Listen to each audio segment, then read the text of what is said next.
بسم اللہ الرحمن الرحیم۔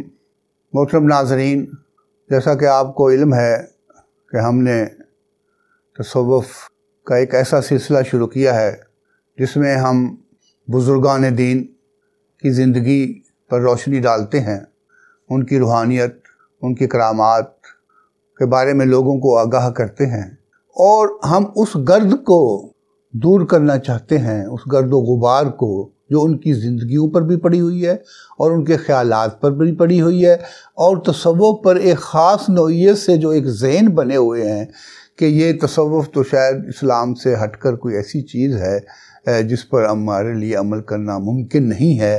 تو ہم وہ چیزیں آپ کے سامنے لانا چاہتے ہیں کہ یہ بزرگان دین جو تھے یہ شریعت اور طریقت کا ایک عملی نمونہ تھے۔ یہ وہ لوگ نہیں تھے جو نماز، روزہ، حج، زکوٰۃ، خدمت خلق اور دیگر تعلیمات سے توبہ نعوذ باللہ کوئی ناآشنا لوگ تھے۔ صوفی تو وہ ہوتا ہے جو علم شریعت کو اچھی طرح جانتا ہے۔ یہ لوگ جو تھے یہ ایٹ اے ٹائم محدث بھی تھے، مفسر بھی تھے، فقیہ بھی تھے، یہ صوفی بھی تھے، یہ لاجک بھی جانتے تھے، یہ بے شمار علوم، کیونکہ یہ وہ دور ہے 12ویں صدی 10ویں صدی سے لے کر آگے تک کا، جس میں ایک شخصیت جو ہے تمام علوم سے منور ہوتی تھی، تب وہ جا کر جو ہے ایک قدآور شخصیت بنتی تھی۔ ایک مقام حاصل کرنے کے لیے صرف ایک علم کا جاننا کافی نہیں ہوتا، اس کے لیے تمام متداول علوم جو ہیں یہ حضرات جو ہے حاصل کیا کرتے تھے۔ میری مراد آج جو ہے خواجہ معین الدین اجمیری رحمۃ اللہ علیہ سے ہے، جو شیخ الہند کے نام سے بھی مشہور ہیں۔ آپ جو ہیں سلطان الہند بھی ہیں، شیخ الہند بھی ہیں اور شیخ الاسلام بھی ہیں۔ آپ کا عرصہ 12ویں صدی عیسوی کا ہے۔ یہ 12ویں صدی عیسوی نے بے شمار لوگ جو ہیں پیدا کیے ہیں ہر علم میں، اس لیے ان کا شمار بھی ایک ایسی شخصیت کے طور پر آتا ہے جنہوں نے نبی علیہ السلام کی ایک خاص ہدایت پر عمل کرتے ہوئے بر صغیر میں قدم رکھا تھا۔ تو آپ کے جو خاندان ہے یہ بھی ایک علمی خاندان تھا۔ آپ کی والدہ ام الورا، ورا کہتے ہیں تقوی کو، پرہیزگاری کو، اس کا عملی نمونہ تھی۔ اسی طرح آپ کے والدین، والد صاحب تو زندگی میں ہی تھوڑے عرصہ بعد انتقال کر گئے تھے، تو آپ کو ایک باغ ملا، کہتے ہیں ایک باغ ملا آپ کو ایک وراثت میں، جو آپ کی زندگی کا جو ہے وہ چکر چلاتا تھا، آپ کھاتے تھے، پیتے تھے، خاندان کو پالتے تھے۔ تو اس دوران ایک ایسی شخصیت وہاں پہ آئی جو ابراہیم قندوزی کے نام سے مشہور ہے۔ یہ مشہور واقعہ ہے، اس لیے میں اس پر زیادہ توجہ نہیں دوں گا، لیکن یہ اس لیے ذکر کرنا ضروری ہے کہ انہوں نے، ابراہیم قندوزی نے جب اس باغ میں قدم رکھا تو حضرت خواجہ معین الدین ان کی شخصیت کو بھانپ گئے، ان کی بہت خاطر تواضع کی۔ ان کے سامنے باغ کے جو انگور تھے ان کے خوشے سامنے رکھے تو انہوں نے کھائے، اور اس کے جواب میں انہوں نے ایک روٹی کا ٹکڑا آپ کو دیا۔ بس وہ روٹی کا ٹکڑا کہتے ہیں کھاتے گئے اور دنیا جو ہے بدل گئی، اندر بدل گیا، باطن بدل گیا، کشف و پردے کھل گئے، جس کو کہتے ہیں نا حقائق سامنے آ گئے، اسرار کھل گئے۔ اسی طرح خواجہ معین الدین زندگی جو ہے ان کی بدل گئی۔ انہوں نے اس باغ کو چھوڑ دیا اور سیاحت کے لیے، علوم کے لیے مختلف علاقوں کا سفر شروع کر دیا۔ چنانچہ آپ نے بے شمار علاقوں کا سفر کیا، آپ نے قرآن مجید کو پڑھا، دیگر علوم کو پڑھا، اور اس طرح آپ کی ایک شخصیت جو ہے وہ آہستہ آہستہ جو ہے وہ سامنے آنے لگ گئی۔ تو آپ کے مرشد جو ہے عثمان ہرونی ایک روحانی معلم تھے۔ یہ ہرونی ایک قصبہ ہارون تھا جس کی وجہ سے آپ ہرونی کہلائے۔ تو آپ کا پورا نام جو تھا معین الدین حسن سجزی، لوگ تو سنجری کہتے ہیں کیونکہ یہ لفظ جو ہے زبان پر چڑھ جاتا ہے تو سنجری کہلانا شروع ہو گئے، لیکن سنجر نہیں ہے، یہ سجز لفظ ہے۔ تو اس لفظ کی بدولت جو ہے آپ سجزی بھی کہلاتے ہیں۔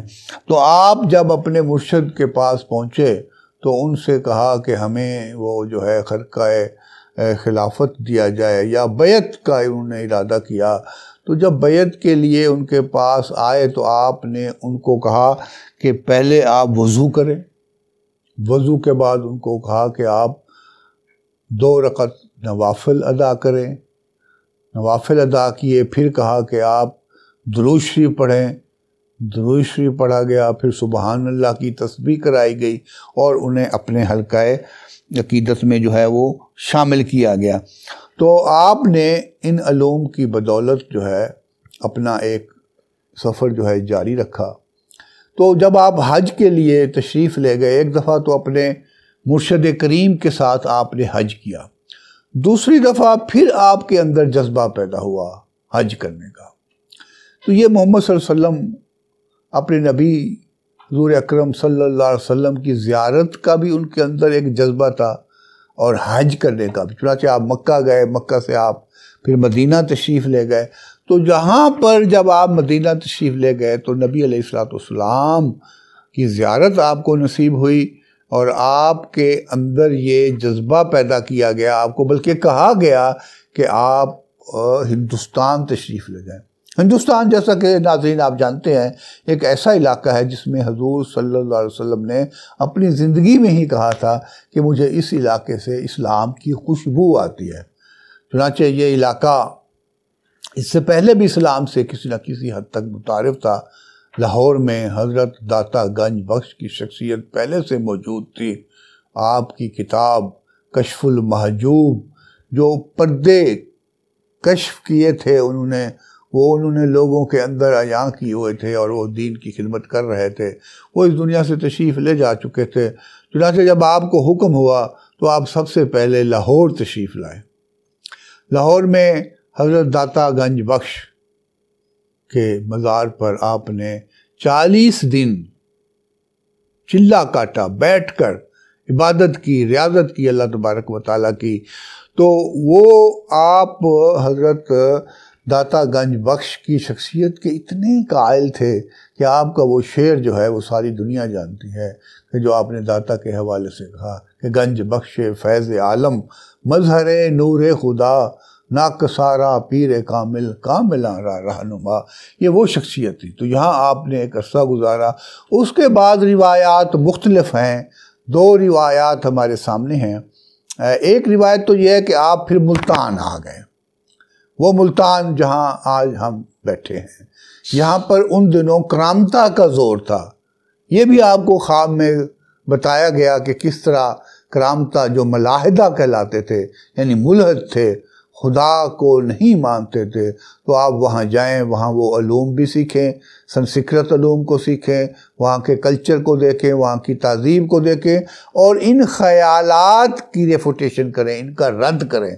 تو روایت کے مطابق آپ 3 سال تک ملتان میں بیٹھے رہے اور انہوں نے لوگوں کو راہ حق کی تبلیغ کی۔ اس کے بعد آپ نے اجمیر شریف کا، دہلی کے آگے سفر شروع کیا ہے۔ اجمیر راجستھان کا ایک علاقہ ہے، یہاں پہ پرتھوی راج کی ان دنوں حکومت تھی، اور پرتھوی راج اس وقت ہندوستان کا سب سے بڑا راجا تھا، جس نے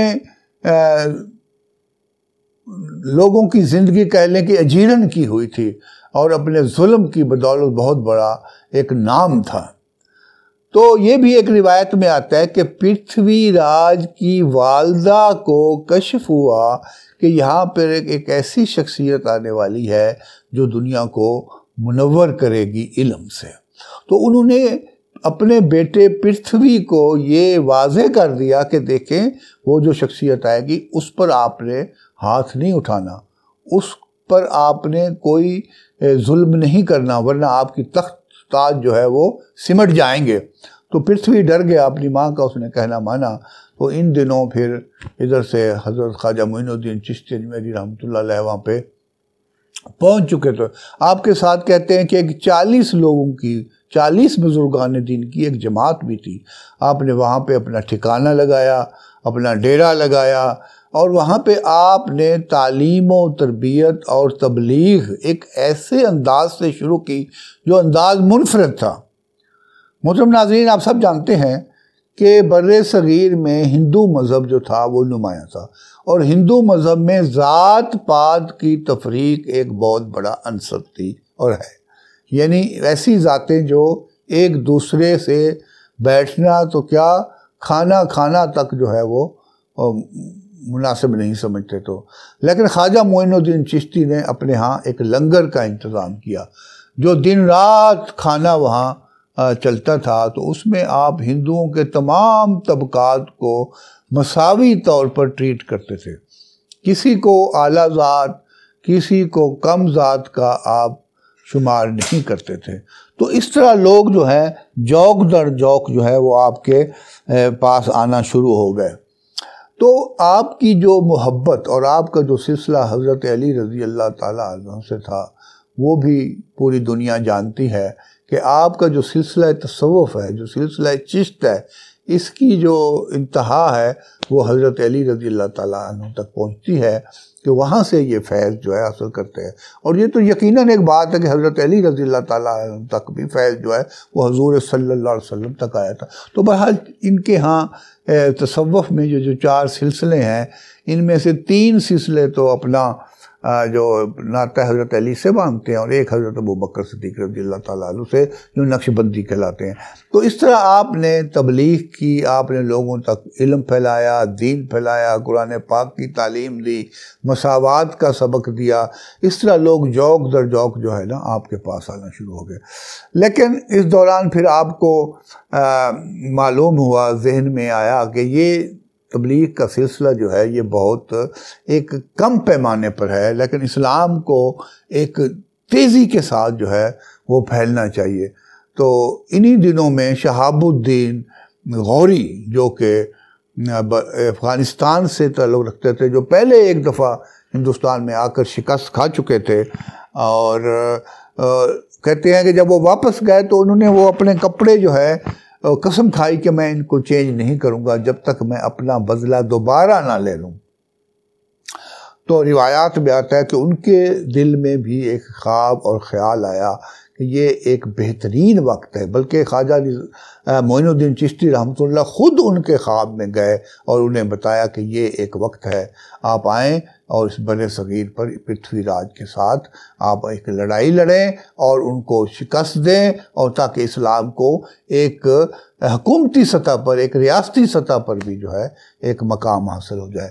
یہ ایک روایت ہے اور یہ روایت بھی درست ہے، تاریخ کی کتابوں میں موجود ہے۔ کہتے ہیں کہ جب شہاب الدین غوری پرتھوی راج سے دوبارہ مقابلے کرنے کے لیے آئے اور پانی پت میں ایک بہت بڑی لڑائی ہوئی اور لڑائی میں پرتھوی راج کو شکست ہوئی، اور شہاب الدین کو پتہ چلا کہ یہاں پہ ایک بزرگ ہیں جن کا نام خواجہ معین الدین ہے اور انہوں نے دین اسلام کی تبلیغ کے لیے ایک اپنا سیٹ اپ قائم کیا ہوا ہے، تو ان سے ملنے کے لیے تشریف لے گئے۔ جب وہاں پہنچے تو دیکھا یہ تو وہی شخصیت ہے جنہوں نے انہیں خواب میں یہ بتایا تھا کہ آپ آئیں اور آپ کے لیے راستہ جو ہے آپ کامیابی کا راستہ ہے، تو اس پر وہ بھی ان کے جو ہے مرید ہو گئے۔